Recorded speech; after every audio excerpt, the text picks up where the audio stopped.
De acuerdo con lo que planteó en la sesión pasada el senador Alexander López, el polo democrático alternativo está porque el proyecto se archive y vamos a votar la ponencia del senador Jorge Iván Ospina. Voy muy brevemente a insistir en unas cuantas ideas. La primera es que este es un proyecto que le abre una tronera al Código Sustantivo del Trabajo. Eso por ahí, quién sabe cuántos alacranes, arañas y de todo van a meter. Porque en buena medida el proyecto es un proyecto, y lo voy a explicar, que es manejando una serie de indefiniciones y de imprecisiones y de interpretaciones que pueden servir para cualquier cosa. Entonces llamo primero la atención sobre eso. Modificar el Código Sustantivo del Trabajo en materia grave debería meritar un debate nacional de grandes alcances. Es que recordemos esto, el Código Sustantivo del Trabajo, y ese es un tipo de código que existe en todas las legislaciones del mundo, es porque reconoce que la relación entre el trabajador y el empleador es una relación de base de actores muy desiguales. Y entonces no se utiliza el Código de Comercio para esas relaciones, sino el Código Laboral para en algo balancear esas fuerzas y pues lograr que esas relaciones sean las más armónicas posibles y al trabajador le vaya de la mejor manera posible en una economía de mercado. Eso quiero insistir en que esto solo ameritaría un debate inmenso, que no debería montarse en torno a este caso específico, sino bueno, a un conjunto de cosas que hay que discutir. El otro asunto es este, ¿no? Este es un proyecto que se define para serle aplicado al trabajo a través de herramientas informáticas de economía colaborativa. Esa es otra inmensa tronera de indefiniciones, ¿no? ¿Qué son las herramientas informáticas? ¿Cuáles son los alcances de una herramienta informática? ¿Un teléfono celular es o no una herramienta informática? Bueno, ahí se puede hacer toda una discusión, pero además también hay una discusión muy grande sobre qué es economía colaborativa. Empecemos por este último aspecto. Yo creo que las economías colaborativas tienen como criterio fundamental que no hay lucro en la relación entre las partes. Por ejemplo, las viejas mingas indígenas y campesinas, ¿qué es lo que hay allí? Una serie de trabajos que se comparten los unos a los otros.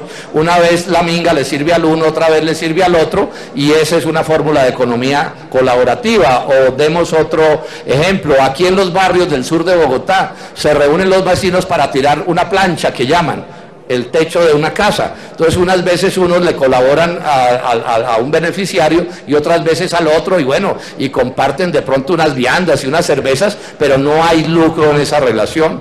O los muchachos de una universidad que resuelven hacer un paseo en el carro de alguno de los padres de esos muchachos, y unos ponen la gasolina, el otro pone el carro, el otro pone, no sé, las cosas del paseo. Y eso es lo que es economía colaborativa, y eso es viejísimo. Entonces aquí, cuando aparecen negocios como el de Uber, y esta es una ley que se entiende mejor de qué se trata si pensamos en el negocio de Uber, crearon la fantasía de que lo que hay en Uber es economía colaborativa. No, no hay economía colaborativa. Ahí nadie está de gratis, ahí nadie está colaborando. Uber se enchapa en oro con el negocio. El propietario del carro se gana una plata y al conductor le pagan una plata y el pasajero paga una plata. Yo pregunto, ¿eso qué diablos tiene de colaborativo? Nada. Ese es un negocio con esas particularidades, pero es el lucro el que mueve a cada una de las cuatro partes que acabo de mencionar. Entonces, definir que un negocio como ese o semejantes se llamen economía colaborativa para terminar abriendo una tronera en el Código Sustantivo del Trabajo, no pienso que sea lo mejor, porque entre otras cosas estamos en la indefinición. ¿Qué es economía colaborativa? Entonces al final uno termina de leer el proyecto concluyendo que la economía colaborativa es cualquier negocio que utilice herramientas informáticas. Pero miércoles, es que las herramientas informáticas pueden servir para cualquier tipo de negocio y mil situaciones distintas. Y repito esta idea, en buena medida las herramientas informáticas no son otra cosa que desarrollos de los sistemas de telecomunicaciones. O sea, ¿cuál es la diferencia entre comprar un pasaje de avión por una llamada que hacíamos antes y lo comprábamos por teléfono, por favor resérveme esta cosa, y utilizar internet. No es ahí donde está la discusión. Esto hay que mirarlo con mucha atención, porque con el pretexto de los cambios tecnológicos y de palabras que suenan mucho como disruptivas y cosas de este corte, se está armando una confusión inmensa en Colombia. Pero además sobre esto ya se ha avanzado. Parte del trabajo del Congreso es debatir los temas, y yo esto lo he estudiado en serio, llevo años estudiando esto en serio, sé exactamente de qué estoy hablando. Entonces, aquí al final, ¿de qué es de lo que se trata? De un proyecto de ley que va a terminar dándole un cierto viso de legalidad a Uber y a plataformas semejantes, pero con esta advertencia: ya digamos, las cortes constitucionales del mundo han avanzado mucho en esto. Ya hay una sentencia del Tribunal de Justicia Europeo que dice con claridad que Uber no es una plataforma tecnológica, sino una empresa de transporte. O sea, ese debate ya lo perdieron. El cuentico de Uber de que es que ellos no son una empresa de transporte y que entonces ellos no responden por nada, ya lo perdieron el Tribunal de Justicia Europeo.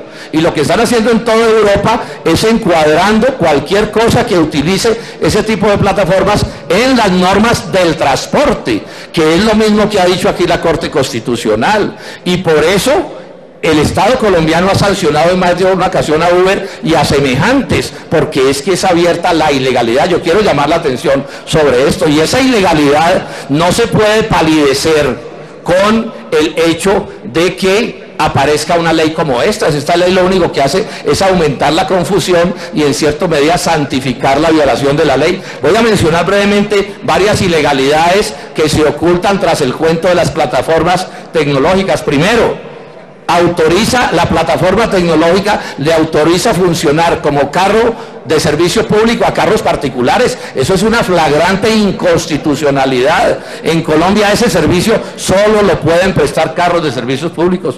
La empresa no aparece como una empresa de transporte, y es evidente que lo es. Si ella escoge los carros, los conductores, fija las tarifas, ¿cómo no va a ser una empresa de transporte? Es que en esto no los pueden tratar como a bobos. Tercer cosa, fija tarifas. ¿Saben cómo se llama ese delito en el Código Penal? Usurpación de funciones públicas. En Colombia, los precios, las tarifas del transporte público las tiene que fijar el Estado colombiano, sea el gobierno nacional o sean los gobiernos locales. Y por supuesto que hay competencia desleal hacia el taxismo, que sí cumple con las normas. Entonces no nos podemos meter, el Congreso se equivoca en materia grave si va a legislar en torno a este tema, y no en el sentido de que aquí todo el mundo tiene que cumplir la Constitución y la ley. Si los señores de Uber van a actuar en Colombia, tienen que actuar con las mismas normas legales que actúa cualquier otra empresa de transporte, con todas las mismas. Si además utilizan internet, que lo utilicen, es que no es la discusión. Si utilizan tarjetas de crédito, que las utilicen, ese no es el debate. El debate es si el transporte público es sí o no un transporte público encuadrado dentro de la Constitución y la ley. Ahora todos están... Un minuto para el senador Robledo. Además, porque se mejora el servicio del transporte en Colombia, esa tampoco es la discusión. El problema es cómo se hace, y en la ilegalidad lo que se está haciendo es perrateándolo. Cada vez va a ser peor, porque el rompimiento de las normas constitucionales rompe los criterios técnicos de ingeniería de transporte que debe regir el transporte público. Entonces, yo insisto en que en el Polo vamos a votar positivamente el hundimiento de la ley, porque esa ley no le sirve a lo que necesita Colombia en este momento. Muchas gracias, señor presidente.